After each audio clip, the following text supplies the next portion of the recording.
Awesome. Thank you so much. So first, I'd like to welcome everyone to the Quarry Park Master Plan Community Meeting. This is certainly an exciting opportunity for us to share the draft master plan with the community. Uh, Tonight, the program will consist of a presentation given by Hannah Ormshaw, our Assistant Director, that will cover the history of the master plan and the community engagement process, as well as the recommendations and the assessments that inform those recommendations. One of the things that is unique in tonight's master plan, or the Quarry Park master plan, is how we have already started some of the implementation, and Hannah's going to go through that and discuss some of that. But when we go through these master plans, it's always so important that we get an opportunity to engage with the public. And so we appreciate you all taking time out of your busy days to come and join us for this conversation and to learn about the master plan and to participate, because while Quarry Park is a county park, it also serves as a community park, and we recognize that. And so it balances both serving the local community as well as serving those who visit the coast. And so we're really excited to present to you the draft master plan and hear your feedback on that. And so with that said, I'm going to go ahead and turn it over to Hannah, who will start the presentation. Thanks, everyone. So as Nicholas mentioned, we're presenting tonight on the Quarry County Park Master Plan, and we are seeking final input from the community as we work towards finalizing this plan. So the master plan document for Quarry County Park, along with all master plans that the San Mateo County Parks Department has for our various parks, are intended to be guiding documents for the department to capture and direct the overall vision for the park uses and park management. So these plans are not intended to include every detail related to a potential park project or management action, but do provide the overarching vision and framework for future decision making. And so the primary goals of the master plan can really be distilled into 4 guiding principles to preserve the unique environmental setting of Quarry Park, to protect environmental systems, to provide recreational opportunities, and to promote a sustainable vision for the park. And tonight's presentation will provide a background on the master planning process to date, what has gone into the development of the master plan, what the key recommendations are, how these recommendations can be implemented, as well as the progress that the department has already made in some of this implementation.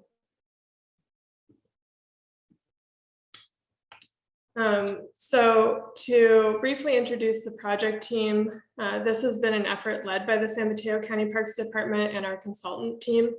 So from County Parks, the key project leads have been Nicholas Calderon, our Parks Director, Sam Hersberg, our Senior Planner, and now recently I've been involved. And our consultants, Gates and Associates, have been really the lead on writing the document and compiling all of the necessary information, distilling public input that has been received to date. And they have representatives on the call to be able to answer questions later on in the meeting as well.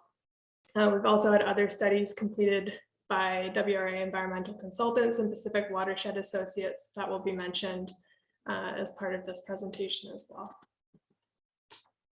So most of you on the meeting are likely all very familiar with Quarry Park, but for the sake of clarity, this slide shows some of the naming that we use to distinguish different areas of the park. So some key areas you'll hear throughout the presentation and read in the master plan document would be the entry meadow, the dam and reservoir, Marada Serve East and Marada Serve West areas, and the quarry floor. A brief history for the park. Between 1920 and 95, Quarry Park passed hands through various private landowners. It was used for grazing as a quarry, which supplied rock for Highway 1 and what's now the Half Moon Bay Airport, It had a stable and it was planted with eucalyptus in a failed attempt at a logging operation. In 1995, the land was offered for sale and the county developed an agreement with what was the Midcoast Parklands to acquire and manage the property. And so Midcoast Parklands managed the property for 15 years. And in this time, the park was enjoyed as an off-leash dog recreation area and by mountain bikers. It has an extensive trail network built by the community. In 2010, the San Mateo County Parks Department assumed management of Quarry Park, and in 2014 added the 467-acre Wicklow property to the park. And the adjacent Murata Surf East and Murata Surf West were acquired in 2001 and 2002. And combined, these 4 properties make up Quarry County Park and are subject to this master planning effort.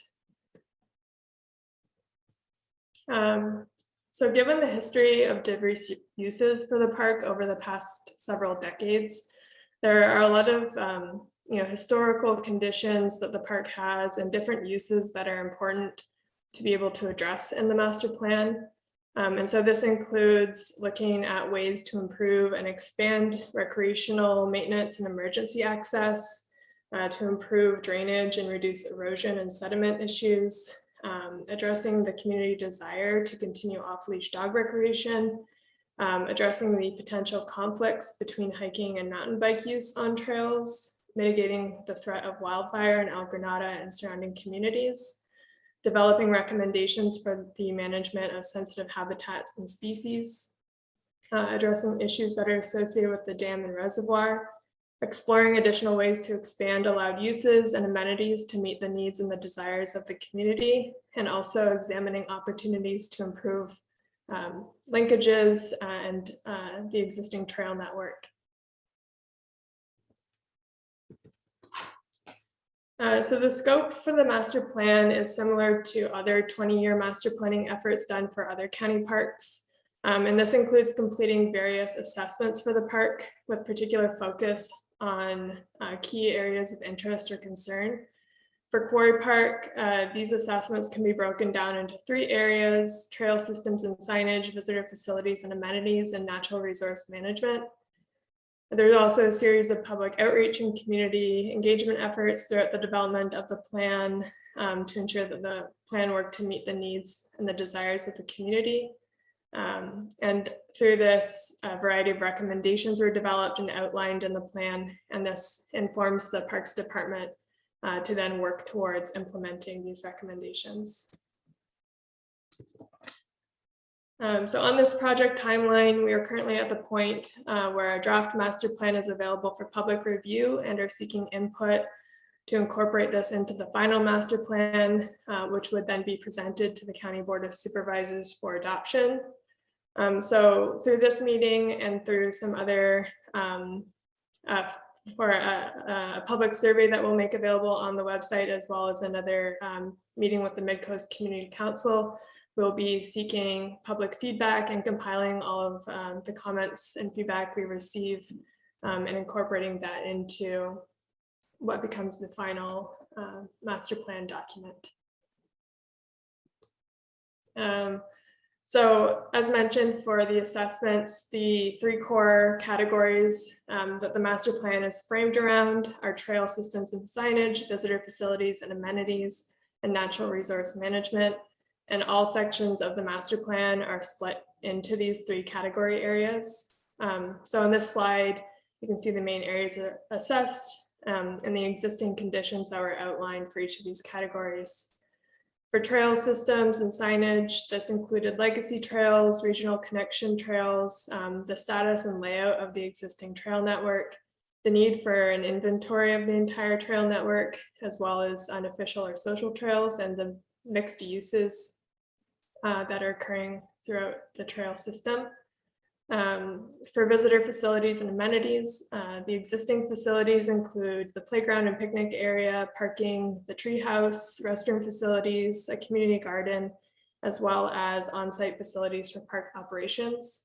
And for natural resource management, existing conditions include chronic sediment and erosion issues from poorly designed roads or trails, wildfire risks associated with eucalyptus groves and other fuel types throughout the park and their proximity to adjacent neighborhoods, needed improvements for emergency access and safe access for wildfire risk reduction and suppression, and also the need for habitat protection and management.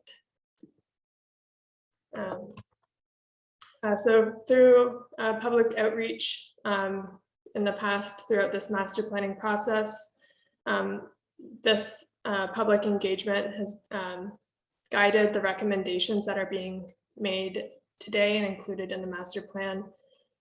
This included a series of 5 workshops that occurred in 2017 and 2018 to ask questions to the community about what the wants and needs for the park were and to help refine the vision for the master plan. An online survey was also created for public feedback, and the participation in this survey also helped frame the priorities for the park and what was most important in terms of recreational uses, improvements to the park, the trails, and in regards to natural resource management. And during all of the public engagement opportunities, visitors of Quarry County Park indicated that there was satisfaction with the park's existing conditions and amenities. However, the feedback also indicated desires for additional amenities like a pump track and dog-specific features, while continuing to preserve the wilderness setting and the natural beauty of the park itself. So specific community priorities that emerged can be grouped into these 4 themes: dog-friendly features, that a significant portion of the community cited that they visit the park with their dog, and that amenities for dog recreation and opportunities for dog walking on trails were consistently ranked among most important priorities. Community members also showed strong support for designated trails for multi-use for hiking or for mountain biking, and had interest in the safe co-use of trails.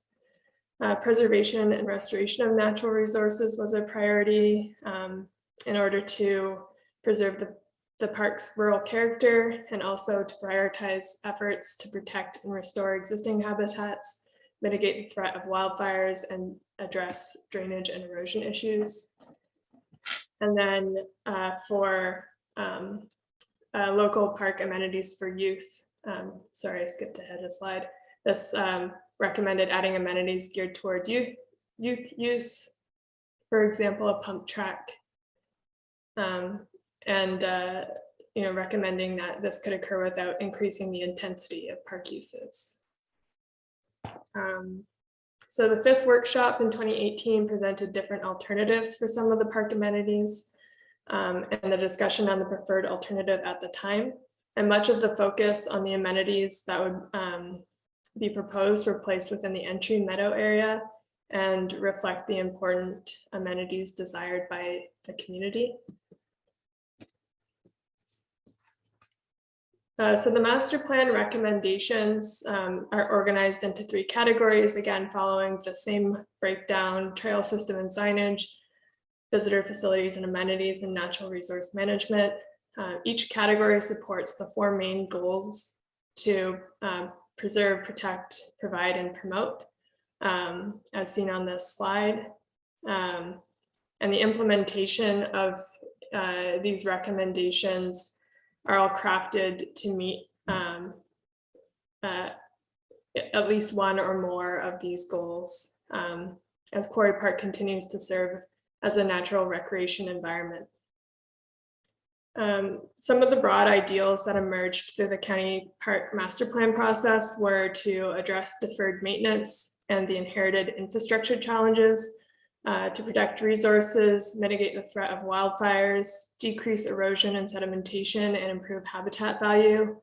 It's also a desire to preserve the unique open space environment and ensure that permitted uses and the quality of the improvements are consistent with the Parks Department's policies and best practices.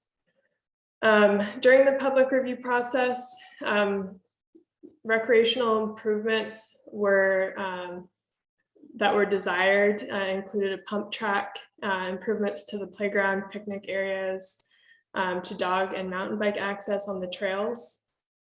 And that the entry meadow would have the concentration of active uses, since it was already the most developed area of the park, and that new uses would be compatible with the existing setting, and that expanding services and allowing uses would meet the recreational desires that were expressed by the community.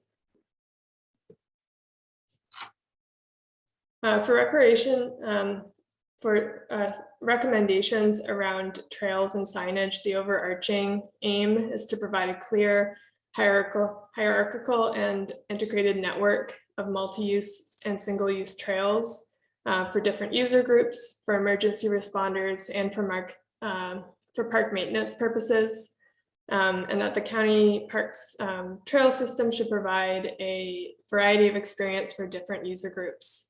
And then that signage should be developed in a way to improve wayfinding, support the trail system use, and be able to educate users on trail etiquette. So the multi-use trail network would accommodate hiking, mountain biking, dog access, and equestrian use, and that there would be considerations for mountain bike only trails that would follow applicable design and management standards that are set forth in both the Pacific Watershed and Associates erosion and sediment assessment, as well as other county park department standards. But in a key is that there's a recommendation around the development of a Quarry County Park mountain bike trail and design standard document, and that this trail mountain bike trail design standard for Quarry County Park would be intended to be a guide to establish safe mountain bike trails throughout the park that would promote a safe and enjoyable experience for those who use those trails, would identify appropriate design specifications and the trail difficulty or suitability for different users, as well as overall trail etiquette to avoid conflicts. And then other recommendations for the overall trail system would be to work to address any sediment and erosion concerns as well, and consider decommissioning trails as recommended to reduce erosion and sediment impacts.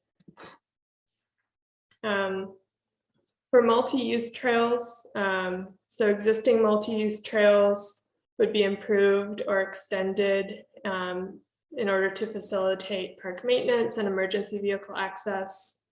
Would also aim to improve regional trail connections to GGNRA or to the multimodal trail, and where feasible, service roads that also serve as multi-use trails can be developed to CAL FIRE standards for emergency access.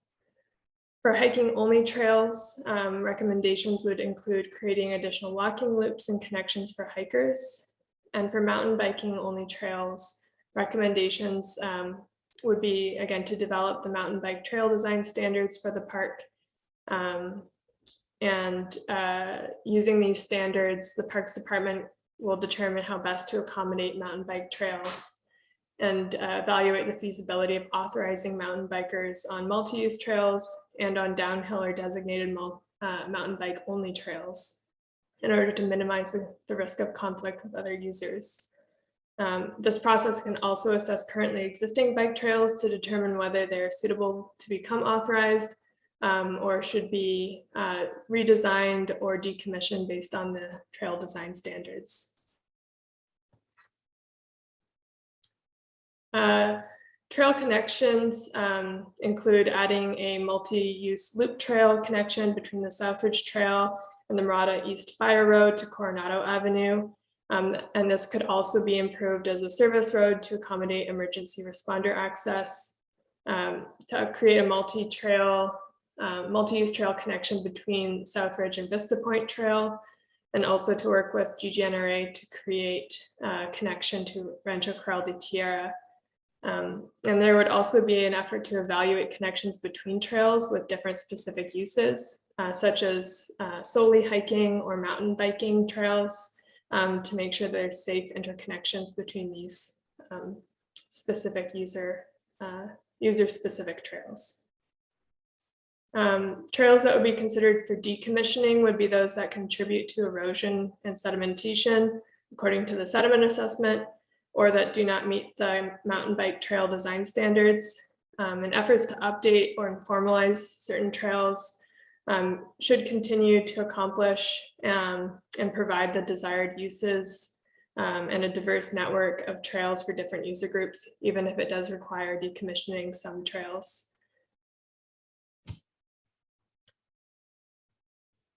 For visitor facilities and amenities, recommendations indicate that existing visitor facilities should be retained and upgraded when necessary, and to provide new recreation opportunities for users and to meet identified recreation desires.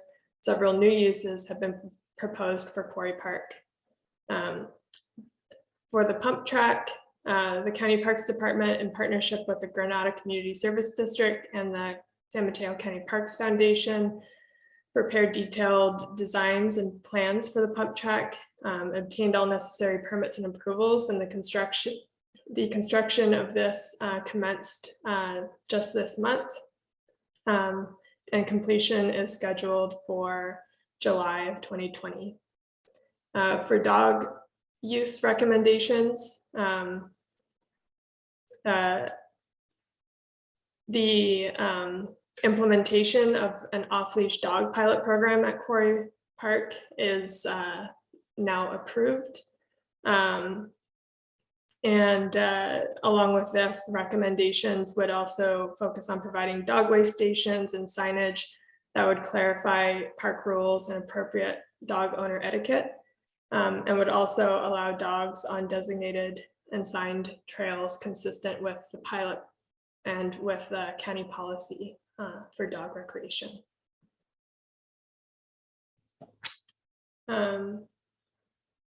For the entry meadow, other recommendations for facilities include expanding the existing play area by adding additional all abilities play features to the adjacent area to the east. And with the topography and trees surrounding, this could help transform the play space into a more unique adventure experience. And that the play structure should be replaced when needed with an all abilities play area, and consistent with the park's natural setting. The spectator and parent seating should be sited to allow line of sight while encouraging independent and imaginative play. For the community garden, recommendations include adding a methodology for soliciting community garden participants, outlining protocols for assigning plots, maintenance responsibilities, limitations on use, and other issues to ensure access to the garden is available to all members of the community. And that County Park should meet with volunteers to develop a plan for management of the community garden, and potentially expand the community garden as demand increases. As the pump track is added and demand increases, an additional single stall restroom will be included adjacent to the pump track. And as a result of increase in outdoor recreation, the Parks Department would expand the existing parking lot by relocating the gate and rocking a new footprint for the parking lot. And while throughout the public engagement process in the past, there were several proposed alternatives that included court uses like pickleball and bocce. These court uses require significant investment to construct and maintain, and a limited number of users can be accommodated at any given time. And it was generally felt that the rural and natural ambiance for the park is not consistent with the more urban characteristics of some of these court uses. Disc golf was also discussed, but was not deemed of high importance by participants and wasn't supported by park staff due to the vegetation management requirements. For natural resource management, these are the categories for recommendations as it pertains to different natural resource management activities for Quarry Park. County Parks has worked with Pacific Watershed Associates to develop this sediment assessment. That's been referred a few times throughout this presentation as part of the master planning effort. And due to the legacy issues with the old quarry and logging roads, and these roads may or may not have had recreational or service vehicle use in the past. And so recommendations would be to perform maintenance, following practices appropriate for the department, implementing treatments for features identified as high or moderate in immediacy to address issues for public safety or to preserve and protect the existing infrastructure or natural resources, and to evaluate any unauthorized or informal trails that contribute to erosion and sedimentation issues. A stated strategy for wildfire risk reduction efforts is to implement programs and projects to reduce the risk of wildfire. And many of these focus heavily on conducting strategic vegetation management projects throughout the park. And this can include selectively removing and thinning exotic invasive and high fire risk vegetation and other fuel types, and allow for natural regeneration of native species. Much of the eucalyptus forest and its understory fits under this category. And however, cost and funding also play a major role in how quickly work on these efforts can be completed. And that long-term maintenance of all fuel reduction efforts, including previously implemented projects, is a priority. And so through this recommendation as well, the Parks Department prioritizes creation, maintenance, and expansion of shaded fuel breaks throughout the park along fire roads and along park boundaries to improve and protect emergency access, ensure effective fire containment and suppression efforts, and allow for effective access for firefighting equipment, as well as preserving and protecting critical access and evacuation routes. Recommendations also include continuing to coordinate with CAL FIRE and the San Mateo Resource Conservation Districts on projects to remove high-risk fuels and dead, dying, or diseased vegetation within Quarry County Park, and to maintain shaded fuel breaks. Also to continue to improve fire road access, including connecting the Southridge Trail to Coronado Avenue by building the Southridge Fire Road.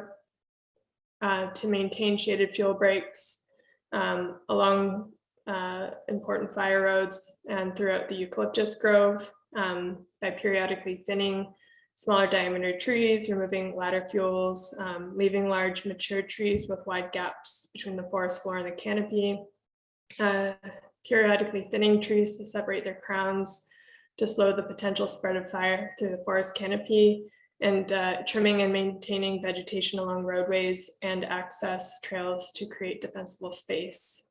There's also prioritization for improved ingress and egress for emergency access, and to be able to maintain these project areas and maintain invasive species control that contributes to understory fuel loading. There's also a focus on retaining higher quality vegetation and desired habitat, such as pockets of native coastal scrub or other desired native species, and promote the expansion of this native vegetation over time.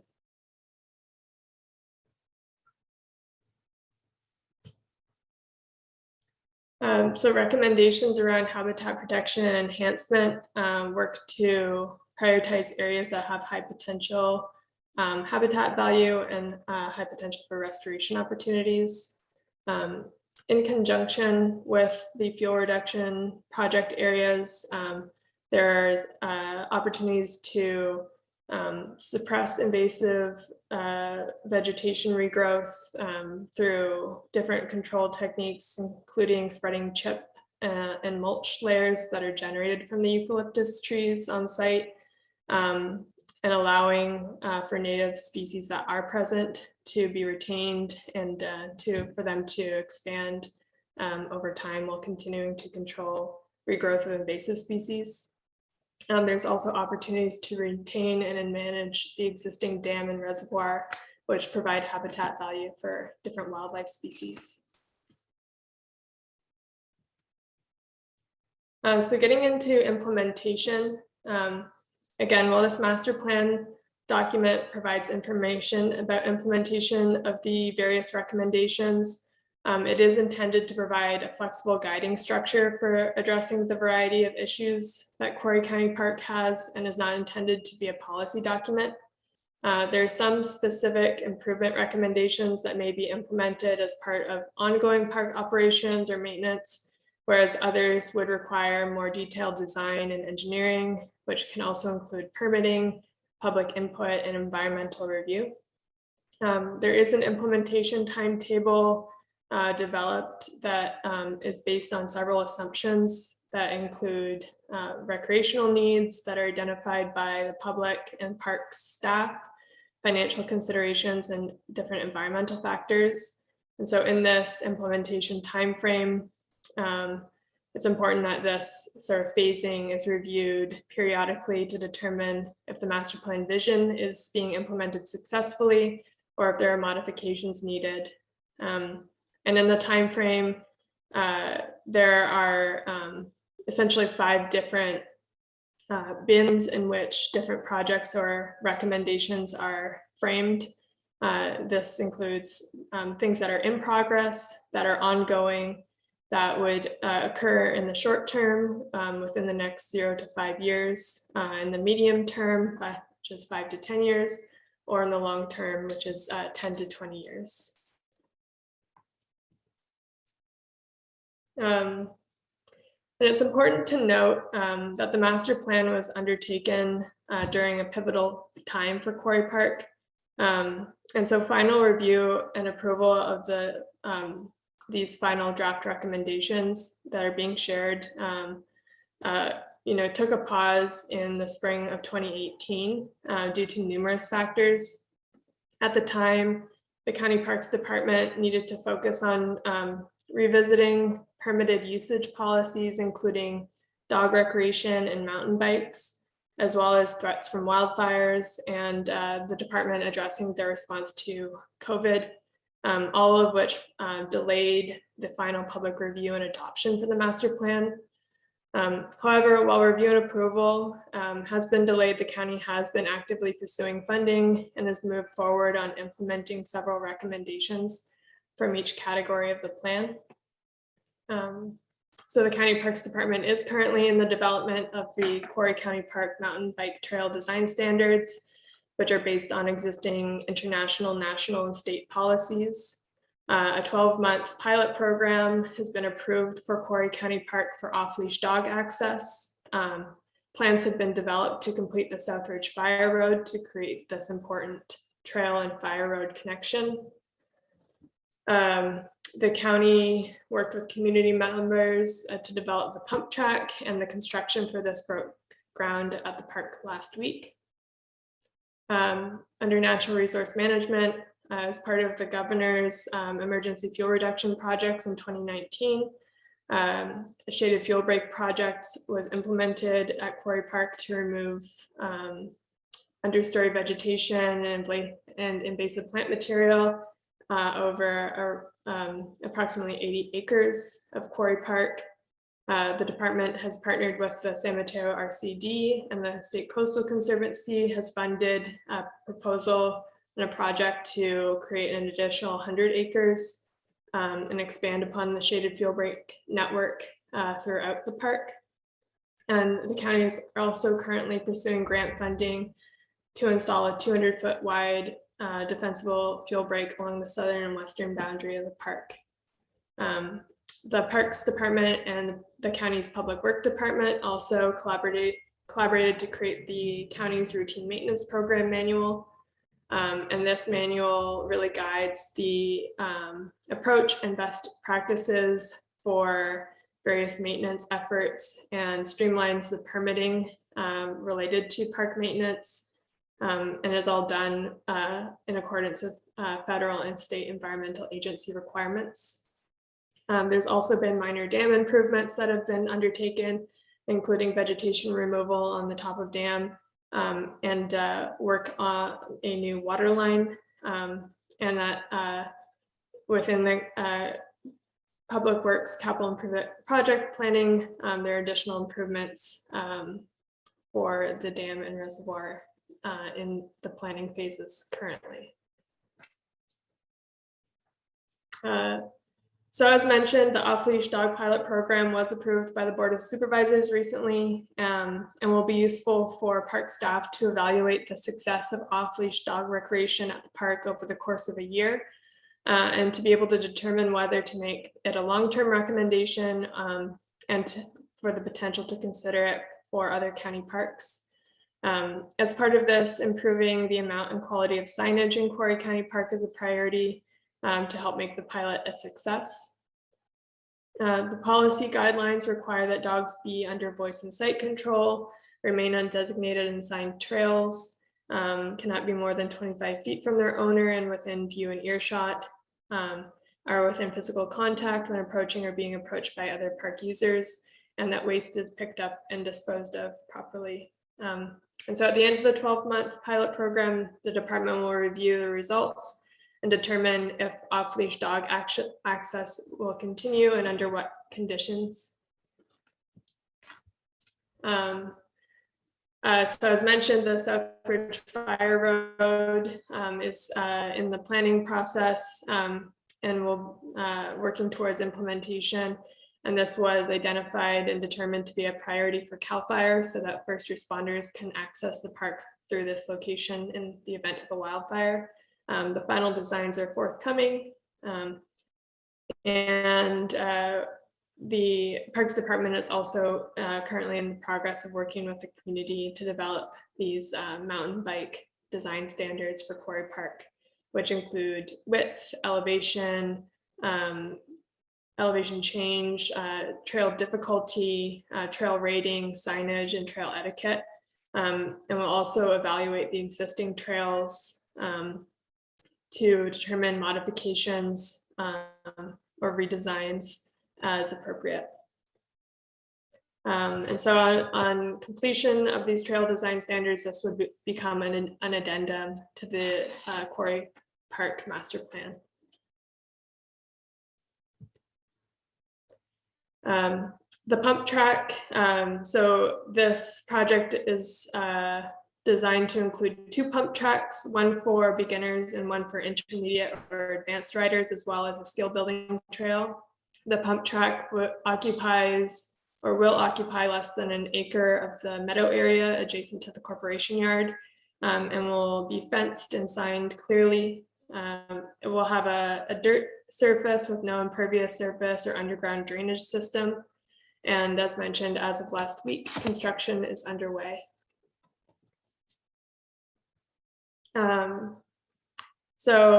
As mentioned, for wildfire risk reduction and fuel management, some key steps in implementation that have occurred at Quarry Park include the 2019 Governor's Priority Wildfire Reduction Project, completed in partnership with CAL FIRE to create this network of shaded fuel breaks throughout the park.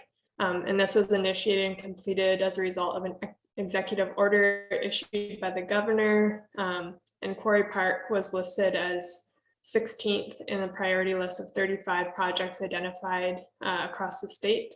And so initial implementation of this 80 acres of shaded fuel breaks was implemented in 2019, and maintenance of these treatment areas continue. And much of this focuses on controlling invasive weeds, and including hand and manual control and herbicide application for eucalyptus, broom, Cape ivy, and ciabatta grass. Additionally, in 2021, the San Mateo County Parks Department developed our 5-year wildfire fuel management program, which identifies 32 fire hazard and wildfire fuel reduction projects across the county park system. And this uses a suite of different criteria to ensure that all of the projects are assessed using the same framework, and that project benefits and potential challenges are well understood going into the planning efforts for each project. And so the fuel management program includes 3 projects in Quarry County Park, and these are often referred to and listed as Project 2, 8, and 16, based on the numbering that they're assigned to within the fuel management program. Project benefits of these are to reduce wildfire risks to the surrounding communities, to improve the ability for firefighters to respond to an incident in the park and conduct critical fire containment and suppression activities, to reduce understory vegetation and small diameter trees that contribute to the rate at which fire spreads, to reduce ladder fuels that can contribute to a ground fire becoming a canopy fire, and to reduce the number of mature eucalyptus that contribute to canopy density in the park. Collectively, this work also enhances residents' ability to evacuate should it be necessary. And there's more information on the projects for Quarry Park within the department's fuel management program, which can be found on the department's website. As mentioned, the Parks Department has also partnered with the San Mateo RCD to apply for and secure over $1 million in Coastal Conservancy grant funding to create and expand 100 acres of shaded fuel breaks and remove hazard trees within 200 feet of the park fire roads. And then again, that the South Ridge Fire Road is being designed and would be constructed to create this emergency vehicle access. The completion of the routine maintenance program includes guidance for county parks and for the county public works department on maintenance activities, including vegetation management, fuel reduction, sediment removal, culvert repair and replacement, bridge repairs, road repairs, bank stabilization, and other facility maintenance. And so the manual itself identifies maintenance objectives, outcomes, and standards for the county to follow when implementing these projects.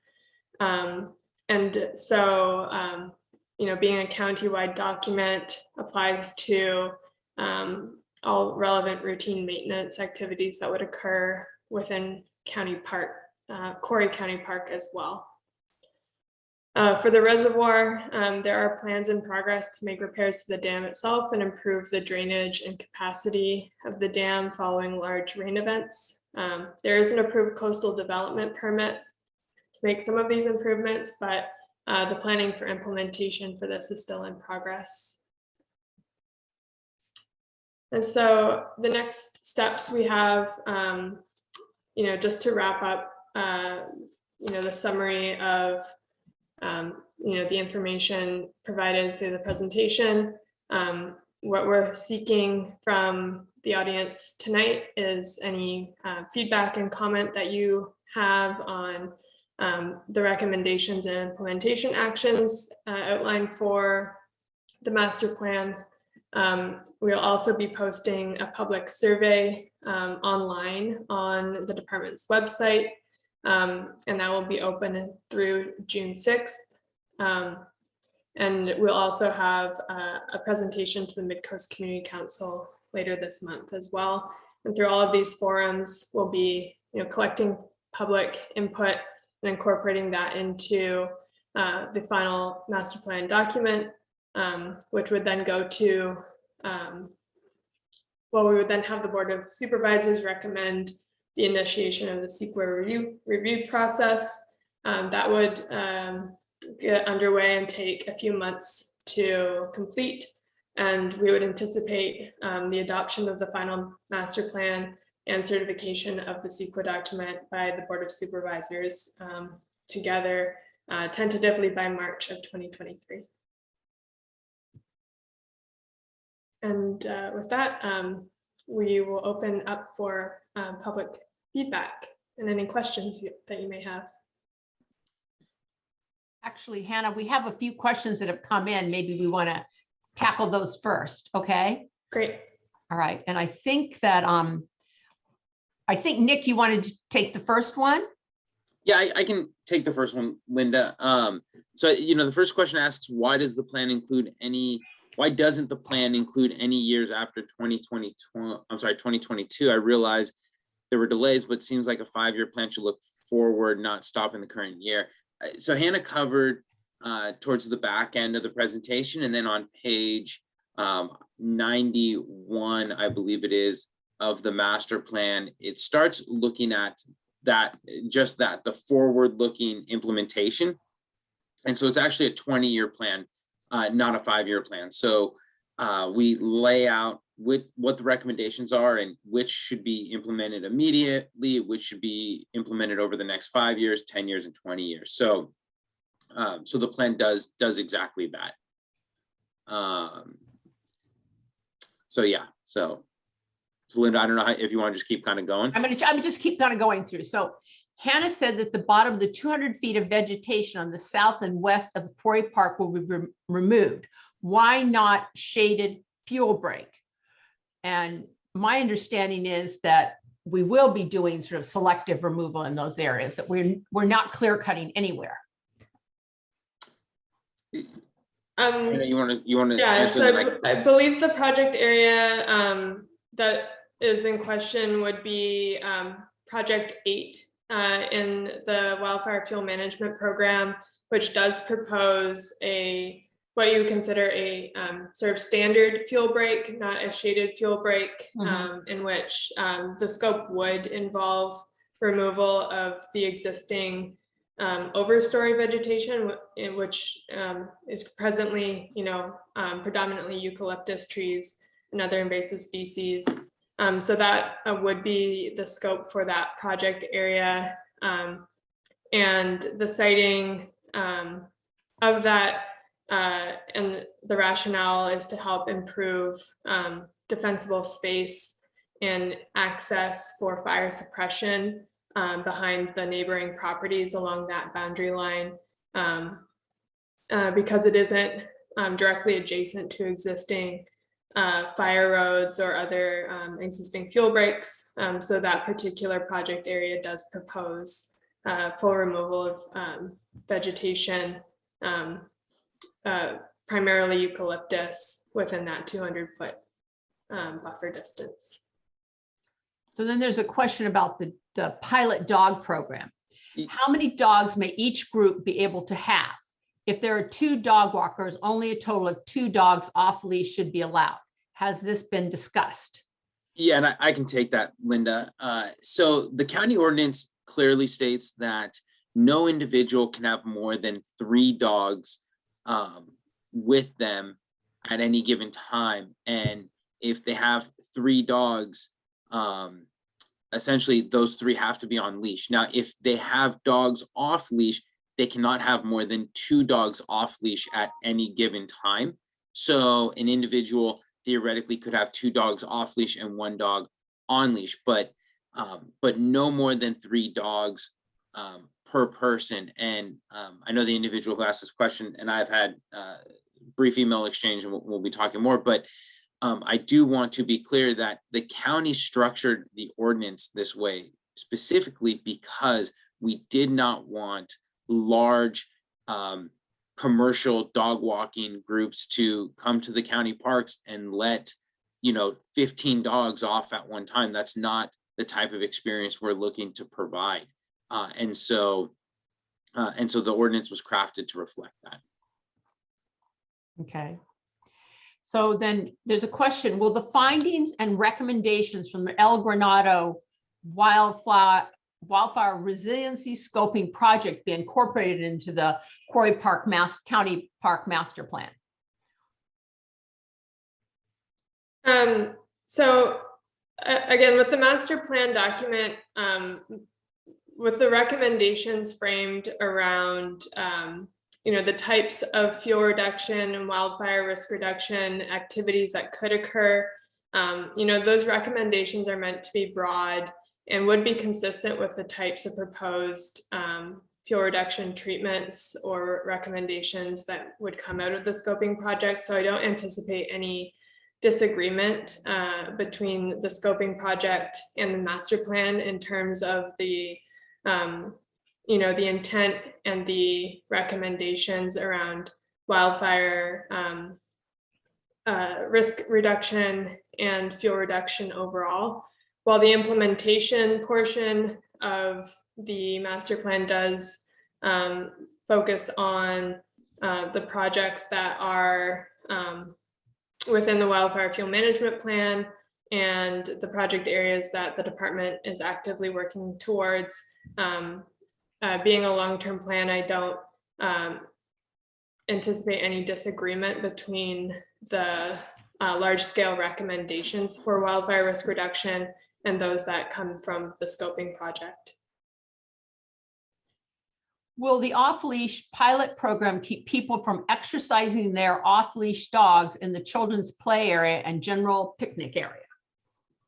That's currently not allowed. So even before the pilot program went into effect, off-leash dogs are not allowed in playgrounds and are not allowed in the area adjacent to the playground. How many more people are expected per day, per week, per year to visit park? Well, I think that's something I think that type of conversation will have to occur as part of the CEQA analysis, but I want to manage expectations. We can't pinpoint to a very specific, there will be 13, right? I mean, we'll have to look at what the analysis says, but we can't pinpoint it to exact number of people per day, per week, or per year. Can you summarize the biological assessment and environmental impact and what species you expect to be impacted and how? For instance, the pump tracks on the ground owls. So I'm going to allow Hannah to address that, although I do want to address the example provided. There are no ground owls in the area in which we put the pump track. So I just want to be clear that that's not a concern that we have. But Hannah, I'll allow you to summarize the biological assessment. Yeah, so the biological resources assessment, is comprehensive of, any and all species that have the potential to occur in County Park, in Quarry County Park. And there is a particular focus on what types of rare, threatened, or endangered species have the potential to occur and what habitat exists for them. And, generally otherwise characterizes the, existing vegetation communities and habitats throughout the park. And so on a habitat scale, it classifies and categorizes the primary, vegetation communities present, and what components of those habitat types are present. Large area of the park is known to be a eucalyptus grove. There's areas of coastal scrub communities. There are open grasslands. There are wetlands. There is the dam and reservoir, which acts as a pond for habitat. And there are coastal bluffs and beach where Murata Surf West is as well. And so those are some of the broad, habitat types and vegetation communities identified. The species, identified include, in terms of potential for sensitive wildlife species, does include California red-legged frog as potentially occurring, monarch butterflies as potentially occurring, burrowing owl as potentially occurring, and a few other bird species. And in the area, adjacent to the pump track, it's correct that that is not an area utilized by burrowing owl. We have had observations of burrowing owl using upper slopes of the park as overwintering habitat, which is different from a breeding habitat area, which is usually lower elevations and meadows. That has not been observed at Quarry Park, but the overwintering habitat has been. However, in proximity to the pump track, because of some of the seasonal streams that are in proximity, as well as the more like wet conditions sort of in proximity, there were measures taken to prevent impacts to potential red-legged frog occurrences. And so if you are at the park and you do see the progress underway, you'll see there's like an orange wildlife exclusion fencing around the pump track currently that is meant to prevent any wildlife species from entering the pump track while construction is underway. So Dorothy, a follow-up question to one of your early ones. So if I understand you, all the vegetation will be removed. Could this be changed to shaded fuel reduction? I believe she's referring to the one area that you answered the question of already. Right. So for that area, what we want to see is, similar to, as discussed, what we would want to see is retention of any existing native vegetation that is there. And what we see typically throughout Quarry Park in terms of native species are a lot of native coastal scrub species like coyote brush, toyon, coffeeberry. And so those species that are currently present in that area would be retained, so they would not be removed. And we would hope for those species to expand over time. There would be a need to continue to manage that vegetation and thin it periodically, but what the desired condition for that particular fuel break area would be to see pockets of native vegetation instead of eucalyptus trees. So Fran wanted to know if the reservoir / dam on the map, is that the pond at the end of the meadow or up in the hills? And into the meadow, like we showed it on the first slide where it was located. Yeah, it's frequently also referred to as the pond for the park, but it's at the end of that meadow trail. Mm-hmm. Linda, really quickly, sorry, I know that a couple of people have asked multiple questions. I want to make sure everyone who asks a question at least gets, asks one question, at least gets an answer. So maybe we can kind of Skim down and see who, if I haven't seen a name before. Yeah, okay, that sounds good. So, okay. With all the dogs visiting the park, as well as the wildlife noted in the report, I'd like to know what herbicides are being used and are they safe for all dogs and wildlife, let alone humans?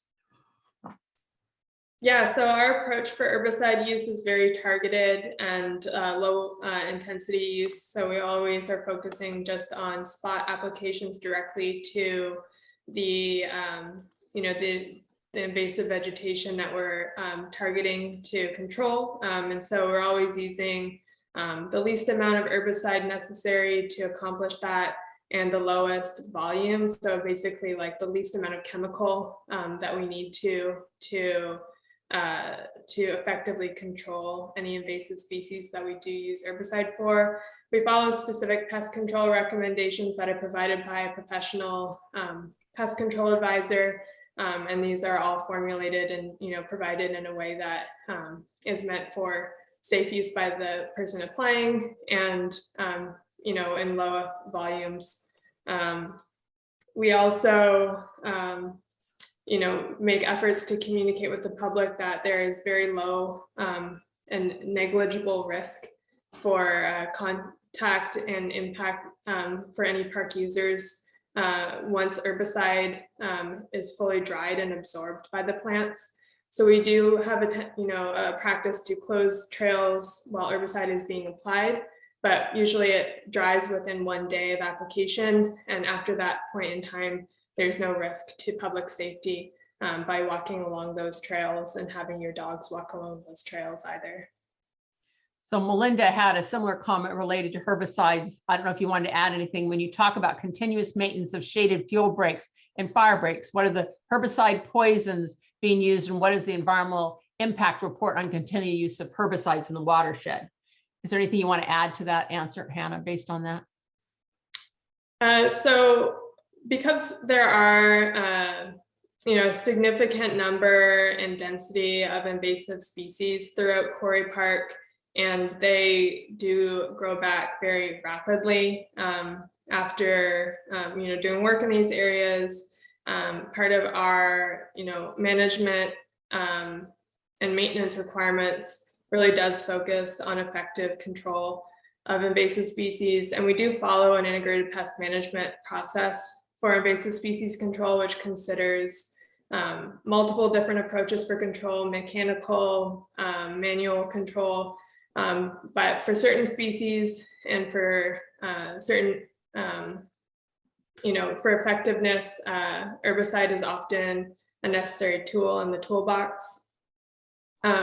Through the county's routine maintenance program, there was an environmental impact report completed that does assess the use of herbicide for conducting vegetation management and fuel reduction.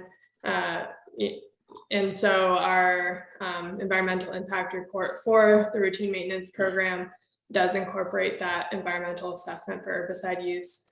But again, our policies are consistent with the county's integrated pest management policy and follows very specific pest control recommendations and reporting requirements to the Department of Pest regulations as well. So there's a question about the fire implementation plan. When will the highlighted area on the western perimeter along El Granado Boulevard for Project 16 be defined? And when will the necessary permits be obtained to reduce fuel for this area, which is not included in the RCD Coastal Conservancy project? When will this portion of the Project 16 define presence of private residents as a 10 of 10 instead of the current 0 of 10? There are many nearby residents this portion, and it is defined incorrectly. So Linda, that's actually not a master plan question. That's actually related to the department's wildfire fuel management program. And given that these are actually two separate documents, that's certainly something that we can discuss at a future wildfire fuel management project or program conversation. But I do want to keep today's conversation to the master plan itself. Okay, sounds good. How does the county expect to enforce environmental standards? There is concern that the county does not enforce the standards regarding development in the area. So how will this development be different? How does the county, I'm sorry. Okay, sorry. How's the county expect to enforce environmental standards? There is a concern that the county does not enforce standards regarding development in the area. So how will this development be different? It's unclear how the word development's being used here. Yeah. How does the county expect to enforce environmental standards? That sounds more like it's pertaining to the county as an organization, not the Parks Department. There's concern that the county does not enforce standards regarding development. The Parks Department doesn't enforce standards regarding commercial development or private developments. And this master plan itself is not a development. So I'm not sure that this question, at least as currently phrased, pertains to the master plan. Right. There's a question. Somebody wants to know if the pond's dried up. I haven't been there recently. Do we know if the pond is? It is certainly not dried up. No. Okay. The reservoir is still full and yeah, full. Yeah. If eucalyptus chips are used extensively, how will native plants grow? Yeah, so it's been observed through different projects that, after about 6 months of time, the oils that are present in eucalyptus bark and the eucalyptus wood itself, they effectively leach out of that material after about 6 months. We've seen in other areas like at Wonderlick County Park, where we've had extensive eucalyptus removal and sort of chip spreading, a lot of native scrub growing back through that, oak trees growing through that chip layer. And in other areas where we have, essentially a chip layer from previous fuel reduction efforts in Quarry Park, we are still seeing, vegetation regrowth through that. I think that mulch layer is compatible with native planting and native species recruitment, and in the short term is helpful for weed suppression as well. Is there a plan to replace eucalyptus trees with native trees? It's a long-term vision to have primarily coastal scrub environment. So historically, the native vegetation community that would be present along the slopes that are Quarry Park would be coastal scrub, and acknowledging that the eucalyptus trees that are there now were planted intentionally, and so our goal in transitioning to native vegetation and more native vegetation community would be to align with what the historical and more natural adjacent conditions, habitat conditions would be, which are more consistent with coastal scrub communities. Okay. Mike had a question regarding around the playground. With regards to playground area expansions, the removal of trees immediately surrounding the playground being taken into consideration. Completely in favor of restoration of native species and replanting, but I've seen trees fall in other cities, often too close to play areas. So. Yeah. Excuse me.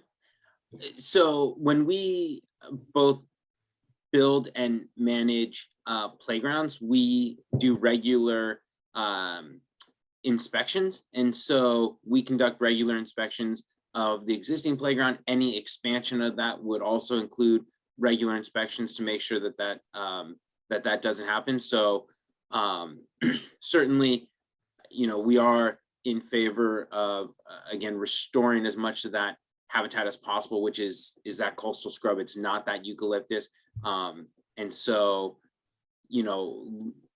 we recognize the need to address the eucalyptus, both from making sure that we don't have any hazards in the park, but also from a fire perspective, as well as an ecological perspective. So we will continue to inspect that and make sure that any expansion of the playground does not have any of those hazards nearby as well. Matthew wants to know when the off-leash program officially begins. If it's already, when is the date for the beginning of the 12 months? I believe it makes sense to start valuing the success of the program only after signs put up and more waste stations, including more places for poop bags installed. Thoughts? Yeah, so the pilot program, it is my understanding that the pilot program, the coastal development permit did clear the Coastal Commission's appeal process or period without being appealed. So that coastal development permit has been officially issued. And so the pilot program is underway. And so we are working internally to push information out, to push signage out, to also provide additional waste stations. But I do want to highlight, and I said this, I believe at the Board of Supervisors meeting when they considered the coastal development permit and approved it, we've been very pleased to date with what the direction we're seeing compliance at Quarry Park going, and the 8 metrics that Hannah discussed during her presentation during our last monitoring period were all met. They all met the standards, so we're very excited about that, but we will be working to push out more communication and to make sure that there's adequate waste stations. There used to be a sediment pond behind where the community garden is. Is there any way this could be reintroduced?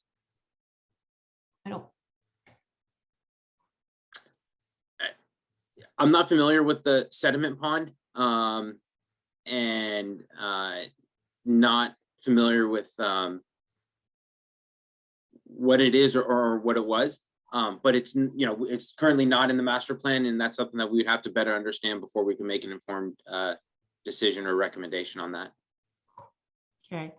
Hannah mentioned that there will be trails that are solely for mountain biking or for hikers. I assume all the trails included in the off-leash trail map passed by the BOS for the off-leash dog use as part of the trail program will stay that way. Is there any plans which trails will be only hikers and only mountain bikers? So I would like to clarify that hiking only includes hiking with dogs. so it doesn't exclude dogs, but there are trails mapped as multi-use suitable trails that could support mountain biking and hiking and equestrian use. But the trails as mapped for the dog recreation pilot would continue to remain as outlined and approved for dog access. So it seems like there's a few questions about replanting of coastal scrub. So is it the intention to replant or just to allow nature to plant?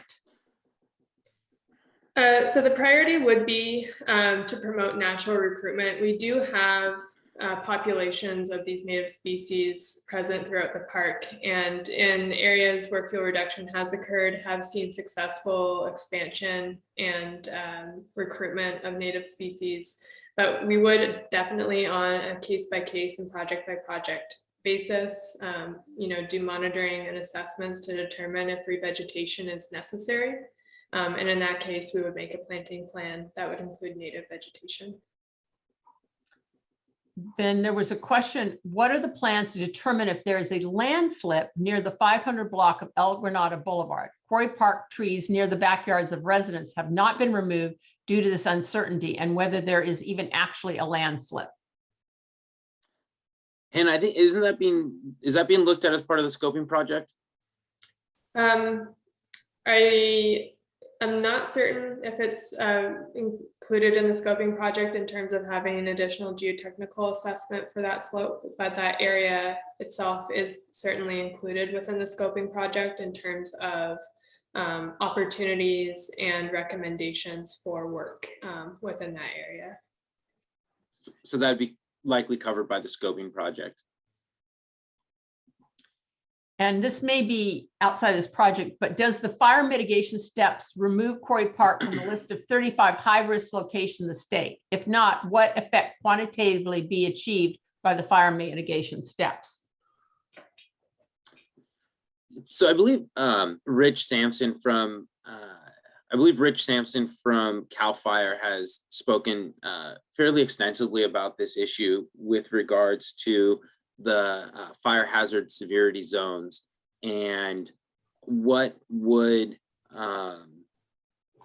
what may or may not change those rankings. I can't tell you what would or would not change that ranking. I think that would be a question for the state and CAL FIRE in particular. I know that they've been discussing, wanting to release the first round of updated maps. But with regards to what would change the very high fire hazard severity zone of this area, that's not a question I'd be able to answer, and really not something that was examined as part of the master plan. That may be something more appropriate for the scoping project. Hannah might be able to respond to that since she's been working with RCD on that. Yeah, and my understanding from the question too is asking about where Quarry Park falls on the list of 35 priority projects, and that was a discrete project list associated with the executive order issued by the governor in 2019, and that was a prioritization list created by CAL FIRE. So I think any future assessments or prioritization for state level projects that might be considered that way would again be a CAL FIRE jurisdictional decision or process to make that determination. And there's a question about the removal of eucalyptus tree in the 200-foot boundary near Quarry Park, if that's scheduled for this year. Do you know? Implementation for that is not scheduled for this year. There are permitting and CEQA processes that need to be completed prior to implementation being able to start, and we would need to work further with the Coastal Conservancy regarding the potential for grant funding. So then most of the questions are repetitive of ones we've seen before. This one was, how often will heavy machinery noise pollution be utilized in the park? I don't think that's probably an answer. That's not a question we can answer at this time. That's going to be reliant on what projects get implemented, when those projects are implemented, how those projects are implemented, the scope of some of these projects. And when I say that, I don't mean so much projects like construction of playgrounds or cutting of new trails, I'm thinking more of large scale fuel reduction projects, right? Thinning of understory vegetation can be done with smaller equipment and hand equipment, but removal of large mature trees and removal of more mature hazard trees, that takes larger equipment. And so without knowing some of these scopes, that's not really a question we can answer at that time, but that has to be analyzed really on a project by project basis. So one last question here, and then we're going to go to some live questions. What is the timing of the additional parking? So we're, Hannah, I think you've been working on that, so you can go for that. Yeah, so we are in the process of procuring the coastal development permit for that, so that the current timeline for issuing coastal development permits can be a couple of months, but we're hopeful that that will be received sometime this year and we'll be able to implement that expansion. So I believe some people have their hand raised for a live question. So is it possible for you, Dana, to let us know some of the people have their hands raised? Yes, let's see. The first person we have is Carlisle. I'm going to allow you to talk and you should be able to unmute yourself. Yes, can you hear me now? Yes, and we're ready 3 minutes to speak. Okay. I noticed the county is spent or budgeted and planning to spend $16 million on Flood Park. And I was just wondering, since you didn't include a budget, how much has the county anticipated to spend on the Quarry Park master plan? And I don't mean all the fuel reduction things that's counted with the governor's project, but the trails and the activities. And then I did have a question during the meeting about what do you mean by conflicts on the trails? Is that between mountain bikers and equestrians, or off-leash dogs and hikers, or what? And then the last question was just how many park rangers are assigned to the overall Quarry Park trails? Because I was looking through the data in the 2016 visitor counts, and I saw the footnote that said there are inconsistencies and blank data due to counter damage and theft.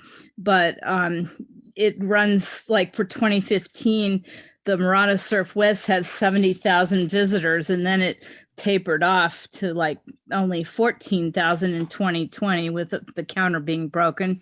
Same thing with Quarry Park, 16,000 in 2015, 24,000 in 2016, and then it went down to only 14,000 in 2020. But we had COVID, and there seemed to be a lot of people on the coast during COVID. So I'm just wondering how that data was, if you're expecting a lot more people, how many park rangers are you going to have? Thanks. So with regards to budgeting, you can't compare Quarry to Flood Park, because Flood Park is a very specific project that's gone through a CEQA review, that's gone through multiple years of public engagement. That's a specific project, whereas this is a master plan. So that's not a comparison of apples to oranges. I'm sorry, that's a comparison of apples to oranges. When we identify a project that's moving forward, we're able to set a budget for that project, and we would be able to add those up at the end. But right now, if you look at, again, starting on page 91 of the master plan, we lay out an implementation schedule essentially, and that runs out for 20 years. And so all the projects that are anticipated over that time are not budgeted for at this time. So we can't give a specific answer to that question. With regards to staff, the San Mateo County Parks Department is broken into districts. So we do not staff parks individually, we staff districts. And so Quarry Park is part of what we refer to as District 4. And that includes San Pedro Valley, Sanchez Adobe, Devil's Slide, Pillar Point Bluff, Fitzgerald Marine Reserve, Quarry Park, Moss Beach Playground. And when I say Quarry Park, that includes Murata, East and West, Tunitas and Calparissima. And so that district in its entirety has 14 rangers. And then at any given time, we'll have a number of park aides on as well. And they rotate throughout that district based on the needs for that day and what type of tasks need to be accomplished. Sid, I know you had a third part, and that third part's escaping me. Hannah, do you remember what that was? So it was in regard to user conflict on trails, and that can encompass any potential user conflict. It's not specific to any two user groups, but just the potential for, differing use types, and the, whether it be mountain bikes or dog recreation or hikers or equestrians. It can be encompassing of any potential conflict between use types on different trails. So it's not specifically targeting any one use type. Thank you. Melinda, you're up next. Thank you. Okay, so if the plan is to return to coastal scrub environment, I'm looking at the long-term design of the park, like in 20 or 30 years. Is that the goal, to get rid of all the eucalyptus and then just have all coastal scrub? That's one question. And then the other question is, if not, why can't we plant some other trees there to retain the wildlife that's currently there now, because they're not going to be able to thrive there anymore? And then the third question is, what about the effect of deforestation and heating up our park area and our town? So in regard to the 20-year timeline for the master plan and the vision for, anticipating any rate or sort of timing for that, transition towards more native vegetation community, that's certainly a very long-term timescale, and what, like indicated, our focus is on promoting natural recruitment to the greatest extent possible, and the timescale for that can be quite long. We also have budget constraints in terms of the extent of eucalyptus that can be removed, and that's a large reason why shaded fuel breaks throughout the park area are favored as an effective wildfire risk reduction technique, because it does retain a large component of the existing forest canopy while thinning dense understory fuels and helping to kind of create more canopy gaps as necessary. The overarching design and intent for shaded fuel breaks is that existing overstory does remain. And so that continues to be a recommendation in the master plan, as well as that efforts,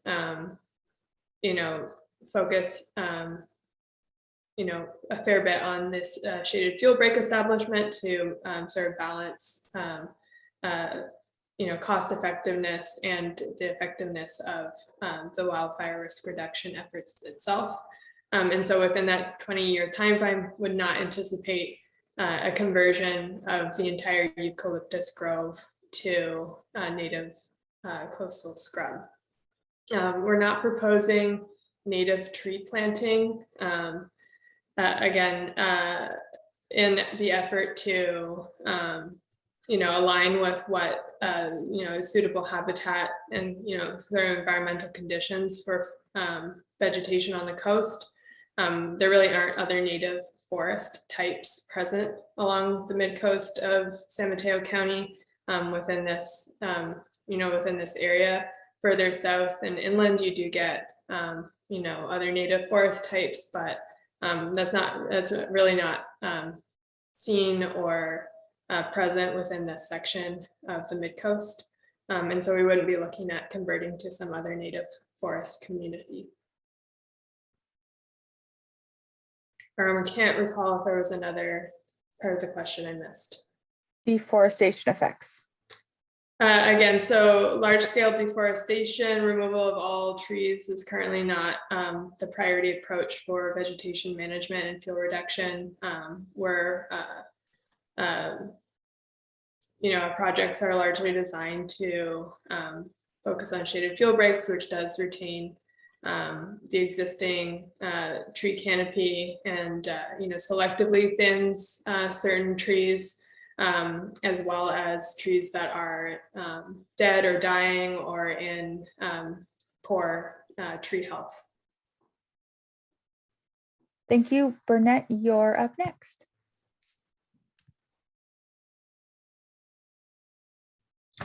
Okay, I would like to pass along 3 issues commonly shared by surrounding residents to the park that I talked with, so please be patient with me for a few minutes. Initially, I'd like to thank you all for the hard work you've done to get us to where we are today, particularly in the fire prevention area. The proverbial but, there are 3 crucial areas that the proposed master plan for the park doesn't adequately address. Drainage runoff, that is drainage water runoff from the park onto surrounding residential streets. Flood risk, possible flooding from the retained dam and reservoir or pond as it's referred to by PWA, and street parking and traffic, increased overflow, street parking and related traffic. These issues are commented on in passing here and there in the plan, but given their importance and risks they pose, each needs to be brought together and individually highlighted as well as comprehensively discussed in the master plan. Specifically, the first issue is drainage water runoff from the park onto residential streets, particularly Santa Maria and Columbus. Poses flood as well as health and safety concerns to surrounding residents, but the draft plan doesn't adequately address those concerns. In my opinion, the runoff issue is second only to the much bigger wildfire issue and its potential impact on surrounding residential neighborhoods and must be addressed in the plan. Therefore, the master plan for the park must include a comprehensive discussion of the need for a permanent solution to the drainage runoff from the park onto Santa Maria and Columbus, provide formal support as well as promote construction of a design drainage structure to eliminate street runoff from the park onto Santa Maria and Columbus, and include formal written direction that all maintenance and improvement plan are conducted in the park, both consider and mitigate water runoff onto residential streets. Every year, residents down Santa Maria and to a lesser extent Columbus already sandbag to protect against park runoff. Just drive down Santa Maria today and you'll see some sandbags still in place yet to be removed this season. The second issue I wanted, yes. 1 minute left. Okay. The second issue I wanted to quickly comment related to the retained reservoir and dam and the concerns that pose, both on overflow runoff and possible flash flooding. The master plan for the park must include adequately inform the public of the overflow flood risk, which is only indicated in the 0 to 5 year period. An actual date is needed. Again, that all the maintenance from the resulting from the work plan for the reservoir needs to consider both consider water runoff and mitigation of water runoff onto residential streets. And the plan must include additional planned actions to both better protect the dam from seismic catastrophic failure, as well as better mitigate the risk of flash flooding of over 750,000 gallons of water onto surrounding residents and their property. Calls for further study are not enough. Possible flooding is always a high concern to surrounding residents. That's 3 minutes, Burnett. Okay, well, the third issue was on impact on street parking and traffic in the surrounding neighborhood. I don't see that that's discussed in there very much, even though it's previously discussed in the public outreach process to protect the protection of neighbors from potential impacts for use intensification, particularly overflow parking, end quote. So that needs to be addressed as well. Burnett, thank you for those. So I'm gonna, if you don't mind, I'm gonna work backwards from the way you laid it out. So parking, we are, as discussed during the presentation, we are working to expand the parking lot. We also brought a proposal forward to try and identify some additional areas of parking that was not well received by the public. So we are happy to continue to get creative about different ways to provide additional parking. But right now we are going through the secret process to expand the existing parking lot and add additional capacity there. So we do hear that that's a concern, and we are working to address that. With regards to flooding, the master plan identifies the need to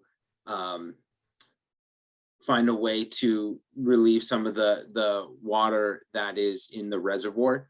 And I hear what you're saying with regards to no more studies, develop an action.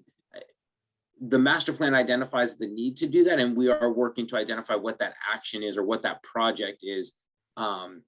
But something like that is not a quick fix or something that can be done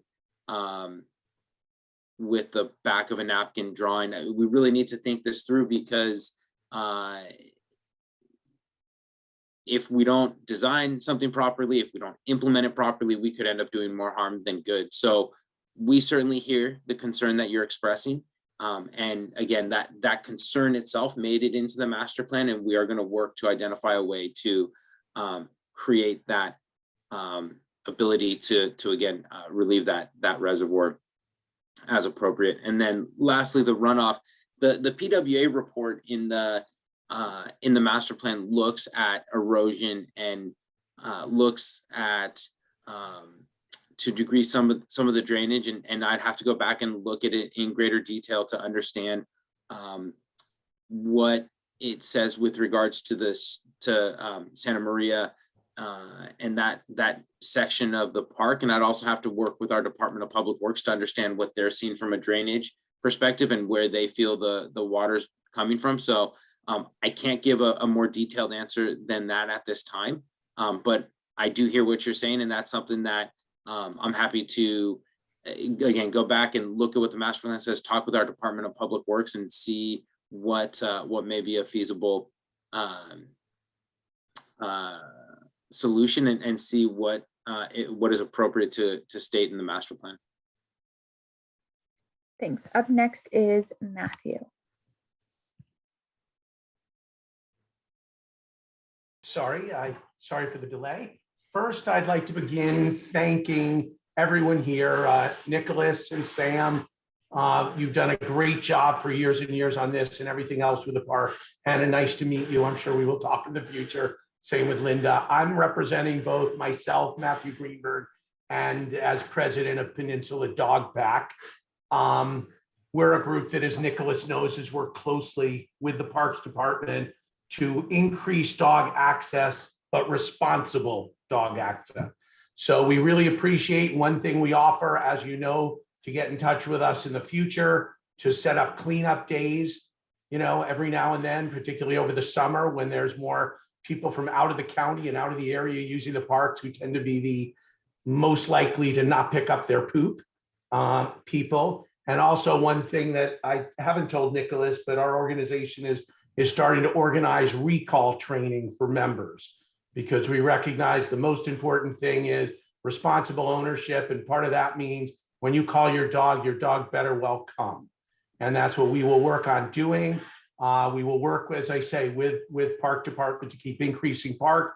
We think what you've done on Quarry is fabulous. So we're really happy. Responses to one comment made earlier that I just felt was necessary to respond is when someone who asked you about how much increased use there will be for the park. And one of the things I think gets forgotten in all this is the goal is actually to have people use parks. It's not like people using parks is a negative. It's a positive. You just want people to be responsible. But the more people that use our parks, the better for families, the better for our members. And that's what they're there for. I mean, we have some parks, as you know, that people never enter for 6 months of the year. And so one of the goals of having responsible dogs, owners, and their pets is you're going to lead to more families with kids and dogs going, more people hiking when they know they can bring their dog. So it should increase membership and use of the parks. And that's a great thing. But again, anyone who has problems on responsible, we will enforce any enforcement that's done against non-responsible owners, and look forward to working with you, as Nicholas knows. 1 minute, Matt. No problem. For once in my life, I will actually not take my full 3 minutes, as Nicholas smiles for that one, knowing me well. So I'll just say thank you very much. And most importantly, you've done a great job, but this is a beginning. And we will be here to work with you for years and years to come. Thanks. Thanks, Matt. Jane, you're up next. Hi, thank you very much for taking our feedback. I just have a couple of comments about some of the things that were discussed. One is I'd like to say much of El Granada, the people I've talked to support the people who live on El Granada Boulevard as far as getting the trees removed around their location. But the other thing I was concerned about is the idea of moving from a forested area to a coastal scrub environment. I hope you get community feedback on that, because I think there's a shock about having a park with no trees as sort of the goal. I can't even wrap my head around what that would be like personally. So I think that's something, rather than just assuming that that's where we're going, if you could get community feedback, I think that would be great. My other concerns is about the fast removal. I don't think it's going to be fast, but as we remove these trees, with the lack of water with global warming, it'll be harder to replace them.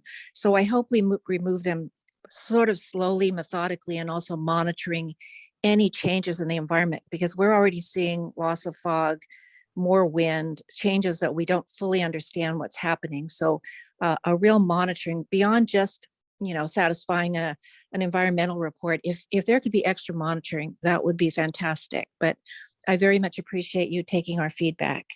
Thank you. Thanks, Jane. I see Burnett, you've raised your hand again, so I will. Just a reminder, 3 minutes. Yeah, if I have some time, I just want to thank you, Nicholas, for those comments, and just make a quick comment back that I plan to submit something with a little more detail about Appendix B that you can take a look at, but I did not see where it was discussed in any detail by PWA. In fact, they say that they kind of stop at the boundaries and don't look at it in any more detail. That's area of concern too. And they sort of stop at the edge of the park and don't talk about it any further as far as any kind of erosion issues draining onto public streets. Thank you. Thanks, Burnett. Thanks, Burnett. I'll reach out to Public Works, who's undoubtedly monitoring the road, the conditions on the road in regard to this matter. Oh, Fran, I see you just raised your hand.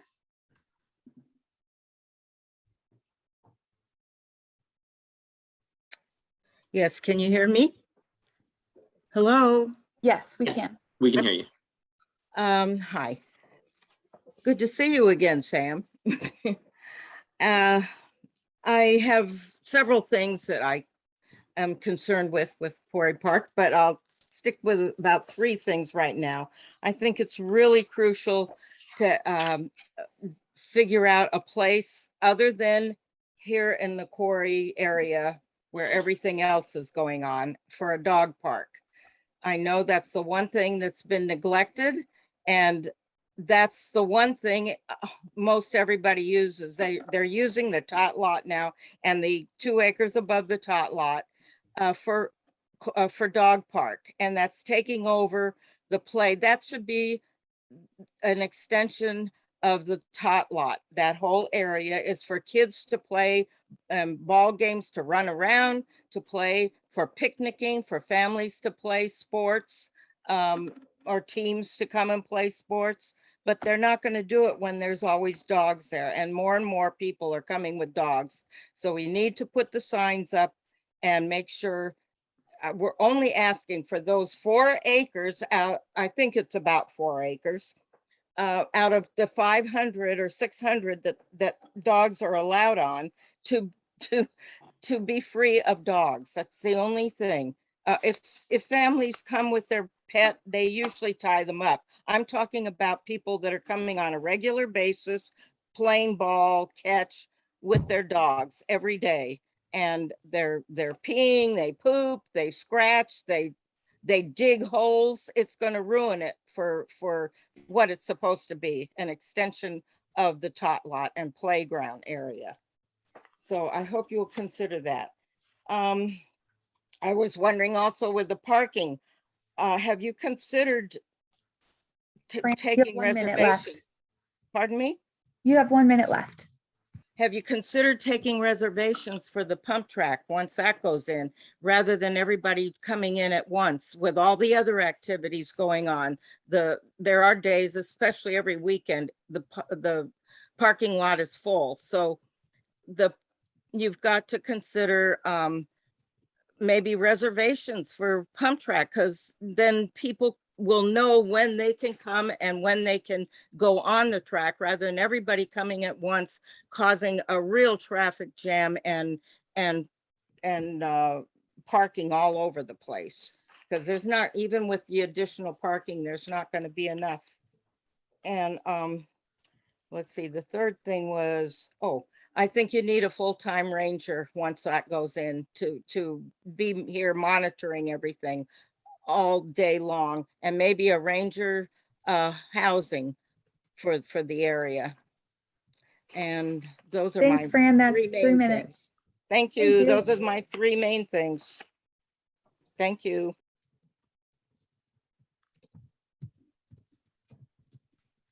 I don't see anybody else's hands up. Would anybody else like to have 3 minutes to comment? Oh, Rick, I see you just raised your hand. Should be able to talk, and you have 3 minutes.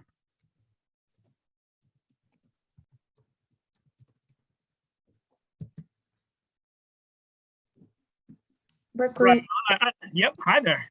I won't need 3 minutes for this, but thank you, Nick. Thank you, Hannah, and thank you, Sam and Linda, for all your hard work on this. That's all I have to say.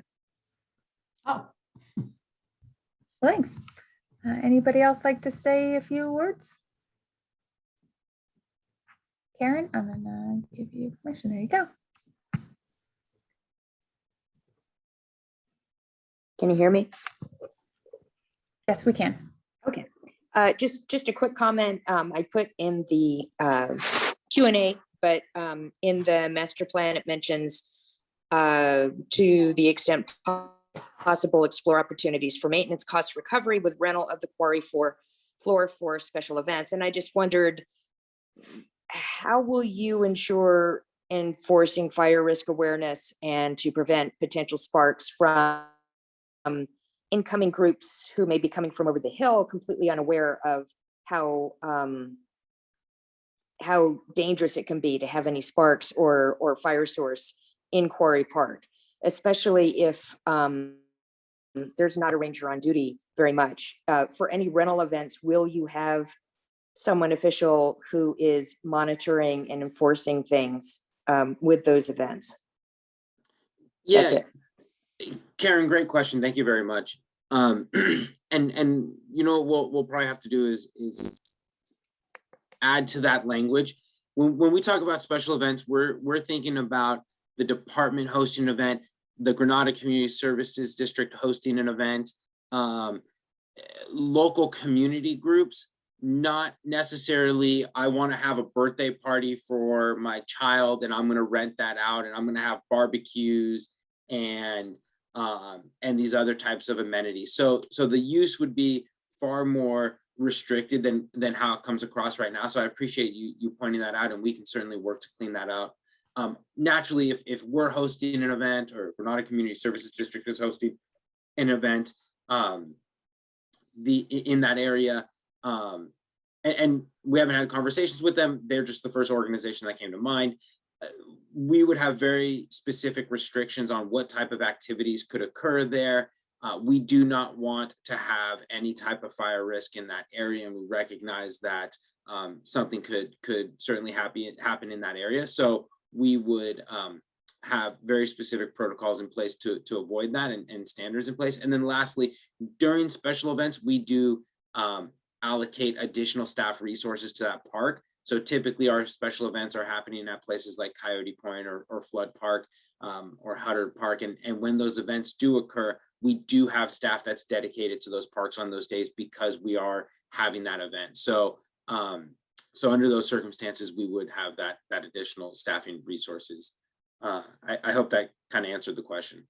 Yeah, absolutely. I really appreciate that clarification, and thank you to you and Hannah for putting this presentation together, and it's very much appreciated.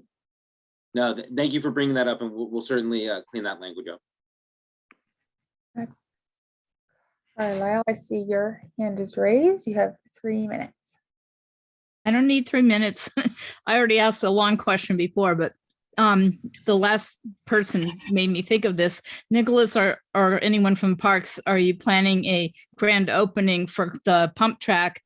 And what do you think the date would be? And the other thing I was going to say before, but I forgot, is just that, right now gas is super expensive, but once Tanitas Creek Beach goes online and Quarry Park pump track and other amenities with, being the only dog park for off leash in all of San Mateo County, you might want to re-up your visitor counts, just because the last ones were 5 years ago. But let me know if you're going to do a grand opening for the pump track. Thanks. Yeah, we certainly are having those conversations, and certainly I want to make sure that we have an opportunity to recognize the members of the community who participated in this process. The Granada Community Services District, who gave $100,000 for its construction, for the San Mateo County Parks Foundation, who contributed to its construction, and so I certainly would love to see an event like that happen. The date, the time, the details, I certainly don't know that yet, but would be happy to make sure we publicize that once that is set in stone. Thank you. Of course. And Fran, I see your hand is raised again. You shouldn't be able to talk. Okay. Can you hear me? Yes, Okay, Fran.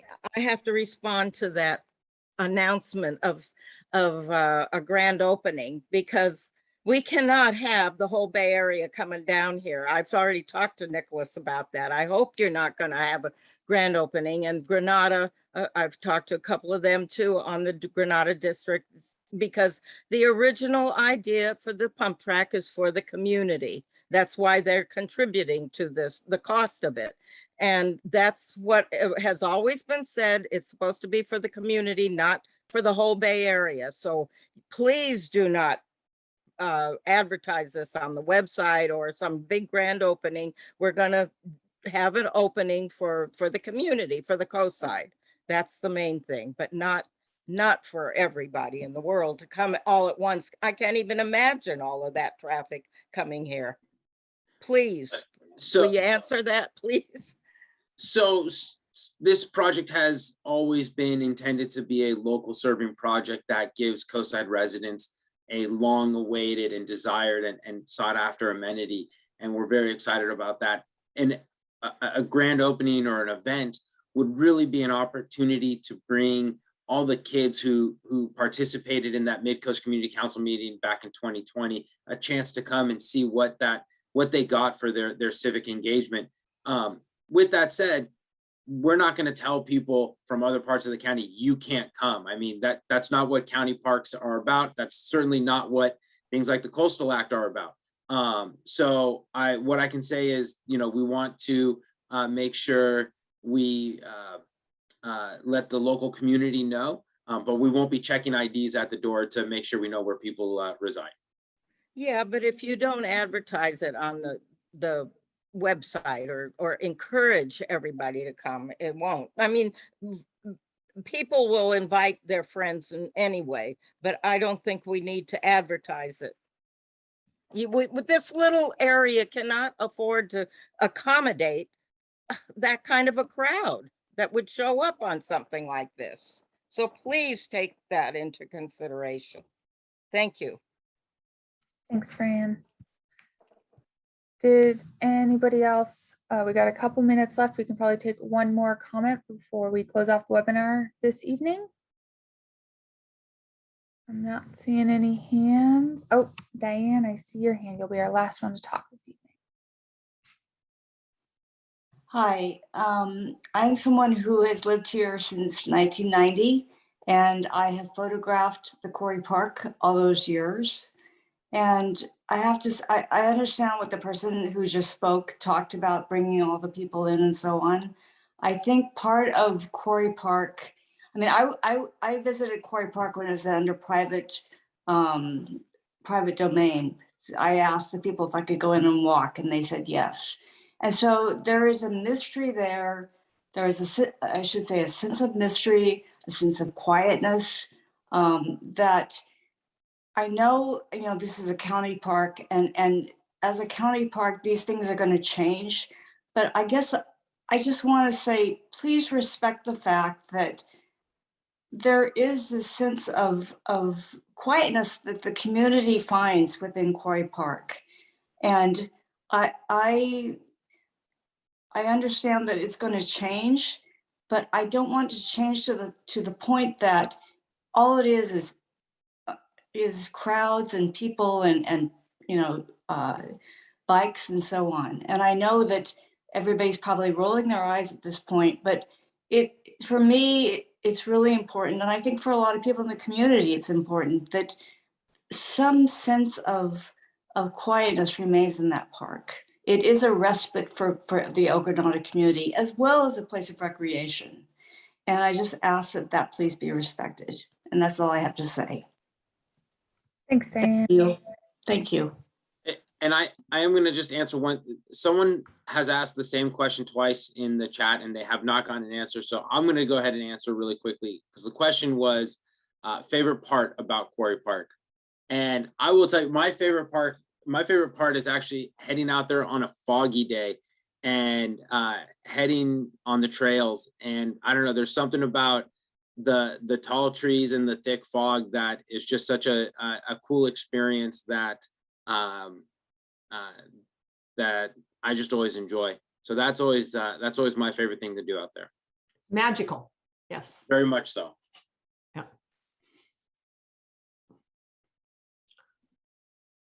So I think that's our program tonight. We again we appreciate everyone taking the time to meet with us, to share your perspectives. We have a whole lot of notes that we will be going through together here internally. We will be releasing a survey so that